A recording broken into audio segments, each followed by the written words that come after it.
नमस्कार, आप देख रहे हैं आज तक। मैं हूं याशिका गुप्ता। आज धर्म में दर्शन बापा के ऐसे रूप की जो प्रकृति की गोद में बसा है और जिसे प्रकृति निखारती है। जी हां, हम बात कर रहे हैं महाराष्ट्र के रत्नागिरी जिले के आंजर्ले गांव में कड़ियावरील श्री गणेश की। सुनने में बापा का ये नाम थोड़ा अजीब लगता है, लेकिन स्थानीय भाषा में कड़िया का अर्थ होता है पहाड़ी की चोटी और अपने नाम के अनुरूप गणपति का ये मंदिर पहाड़ी की चोटी पर ही स्थित है।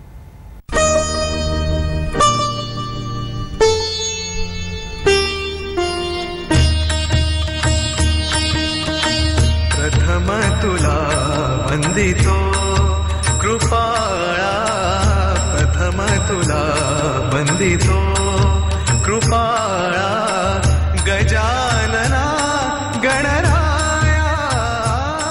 प्रकृति के आंचल में रचता बसता है आस्था और भक्ति का ऐसा संसार जो दूर दूर से भक्तों को यहाँ खींच लाता है। जहाँ समंदर की लहरें करती हैं बापा का श्रृंगार, तो वहीं हरी भरी वादियां करती हैं गणपति का अभिनंदन। सुख करता दुख हरता वार्ता विघ्नाची हो, वार्ता विघ्नाची, पूर्वी पूर्वी प्रेम कृपा जयाची, सर्वांगी सुंदर उटी शेंदुराची हो, उटी शेंदुराची, कंठी झळके माळ मुक्ता फळांची, जय देव जय देव जय मंगलमूर्ती, जय देव जय मंगलमूर्ती, दर्शन मात्रे मन कामना पूर्ती, जय देव जय मंगलमूर्ती, ओ श्री मंगलमूर्ती,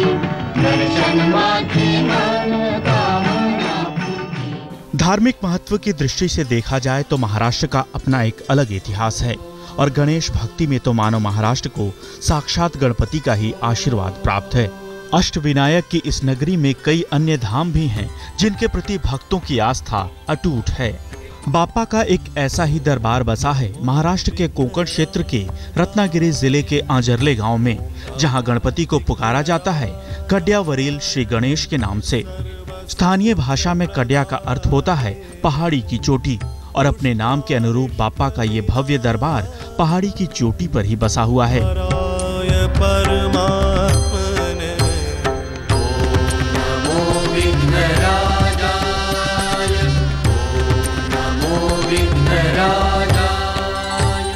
कहते हैं प्राचीन काल में बापा का ये मंदिर समंदर के किनारे हुआ करता था, लेकिन जब भी समंदर में पानी का स्तर बढ़ता मंदिर जलमग्न हो जाता।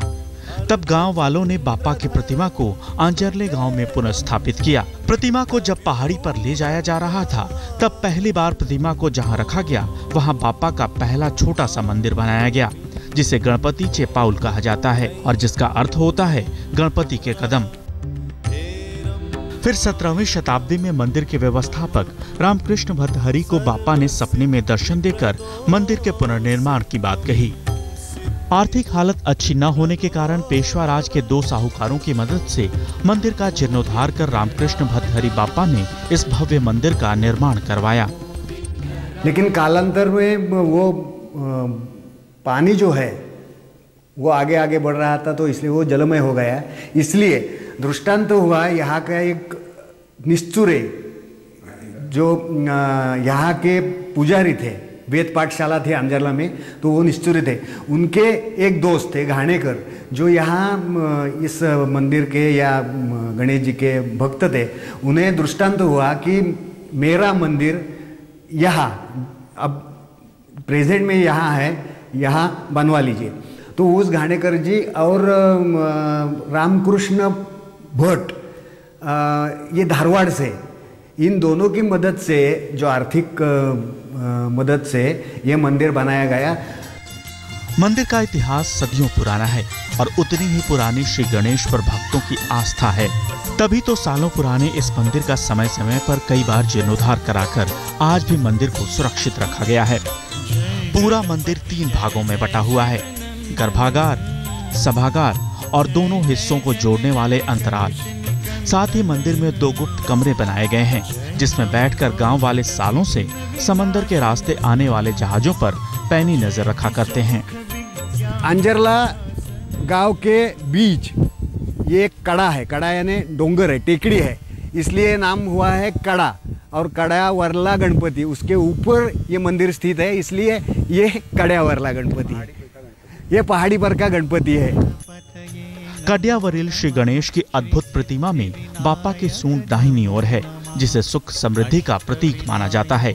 और यही वजह है कि इस अद्भुत रूप के दर्शन और सुख समृद्धि ऐश्वर्य की चाह लिए दूर दूर से भक्त दौड़े चले आते हैं और अपने आराध्य की एक झलक पाकर अपने सारे कष्टों से मुक्ति पा जाते हैं।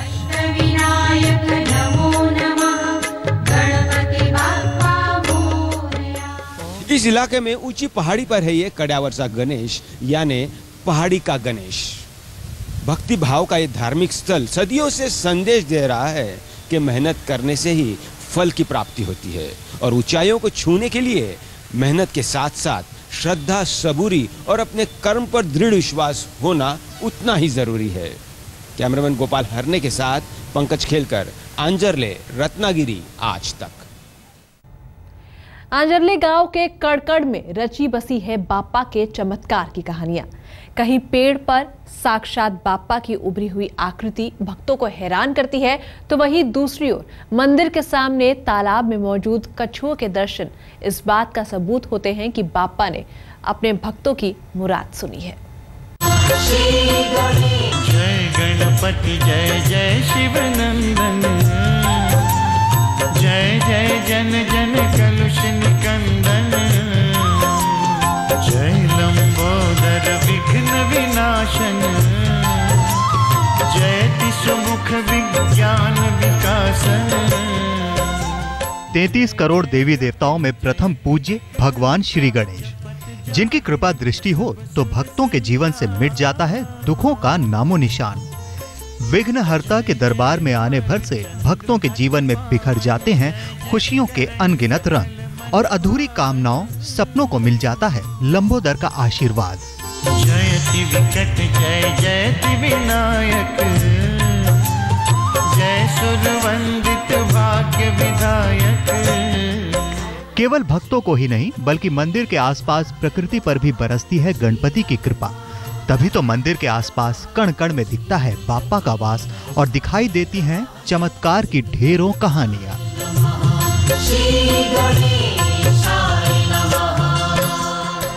मंदिर के आंगन में 700 साल पुराना बकुली फूल का एक पेड़ है। कहते हैं औषधीय गुण रखने वाले इस पेड़ पर लगने वाला फूल जहां एक तरफ बापा के श्रृंगार में इस्तेमाल होकर उनकी शोभा बढ़ाता है, तो वहीं दूसरी ओर इन फूलों को पानी में उबालकर उस पानी का इस्तेमाल करने से पुरानी खांसी से छुटकारा मिलता है। और बापा के चमत्कार का प्रतिरूप इस पेड़ पर साफ देखा जाता है, क्योंकि इस पेड़ को ध्यान से देखने पर पेड़ के तनों पर बापा स्वयं नजर आते हैं। मंदिर के सामने एक छोटा सा तालाब है जो साल भर पानी से लबालब भरा रहता है और इसमें तैरने वाले कछुए के बारे में मान्यता है कि ये साक्षात गणपति तक भक्तों की फरियाद पहुंचाते हैं। तभी तो भक्तों का ये मानना है कि अगर बापा के दर्शन कर इन कछुओं के दर्शनों का सौभाग्य भक्तों को मिल जाए तो मानो गणपति ने उनकी पूजा कबूल कर ली हो।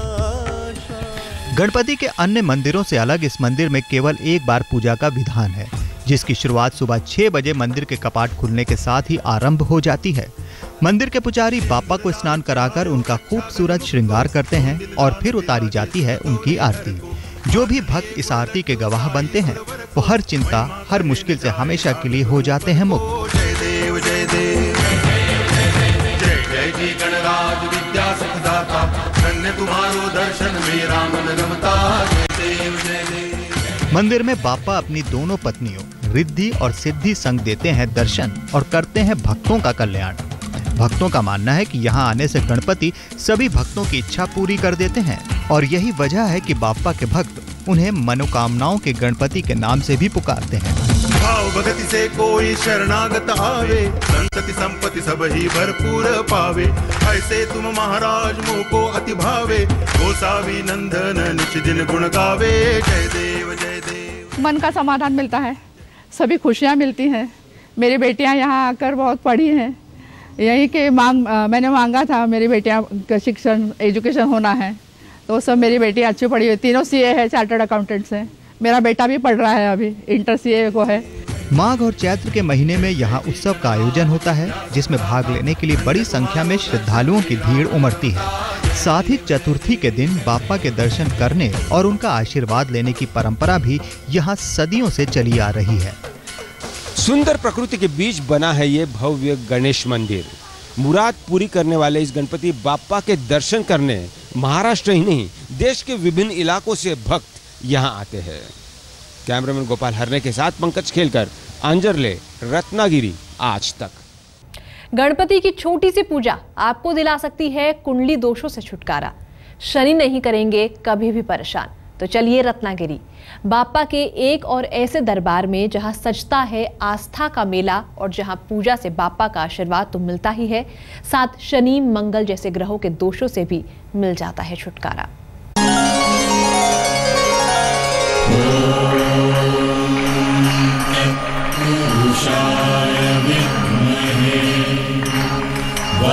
वक्रतुंडाय धीमहि तन्नो रन्ति।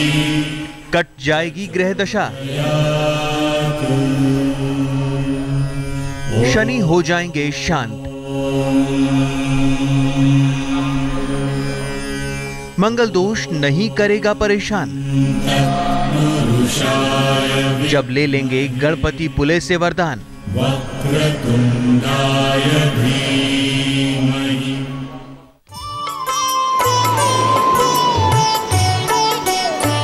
धरती पर सुबह की किरणें पंख पसारती हैं और गणपति पुले मंदिर में लगने लगता है भक्तों का तांता, क्योंकि यही विराजते हैं विघ्नहर्ता, सर्व कार्य मंगल करता भगवान श्री गणेश, जो अपने इस धाम में मात्र शीश झुकाने भर से कर देते हैं हर चिंता का निवारण। नारद पुराण में कलयुग में गणपति की पूजा को बेहद विशेष और चमत्कारी बताया गया है। इस बात का आभास गणपति पुले आकर और अधिक होने लगता है। गणपति का ये स्थान इतना पावन और पवित्र है कि मंदिर के पीछे की पथरीली पहाड़ी भी गजानन जैसी दिखने लगी और उस पर लगे केले के बड़े बड़े पेड़ समुद्री रेत पर दूरवा जैसे दिखते हैं। इस अलौकिक दृश्य को भक्त गणपति का ही चमत्कार मानते हैं। मंदिर के द्वार सुबह 5 बजे खुलते हैं, जिसके बाद भगवान का पंचामृत से स्नान और अभिषेक होता है और फिर सिंदूरी पीतांबर से श्रृंगार किया जाता है। और चढ़े मेवा। गणपति को पीले और लाल फूल चढ़ाकर दोपहर की आरती की जाती है। कहते हैं यहाँ भगवान की आराधना से समस्त इच्छाओं की पूर्ति तो हो ही जाती है, कुंडली में खराब ग्रहों की दशा तक शांत हो जाती है। चाहे शनि हो या मंगल, गुरु हो या शुक्र, कोई भी गजानन के भक्तों पर नाराज नहीं हो पाता। जय गणेश जय गणेश जय गणेश देवा। भगवान लंबोदर की आस्था में डूबे भक्त मंदिर के द्वार के सामने बैठे मूषक को प्रणाम कर करते हैं भगवान के दर्शन। पूजा के बाद श्रद्धालु कामना पूर्ति के लिए परिक्रमा करना और मूषक राज के कान में अपनी मनोकामना दोहराना नहीं भूलते। कहते हैं गणपति ने अपनी सवारी मूषक को ये वरदान दिया है कि जो भक्त तुम्हारे कानों में अपनी मुराद कहेगा वो कभी निराश नहीं लौटेगा। गणपति बाप्पा को विघ्नहर्ता कहते हैं, ये तो सभी जानते हैं, मगर मंगल मूर्ति के इस रूप से भक्त विघ्नों के साथ साथ अपनी चिंताओं से भी मुक्ति पाते हैं।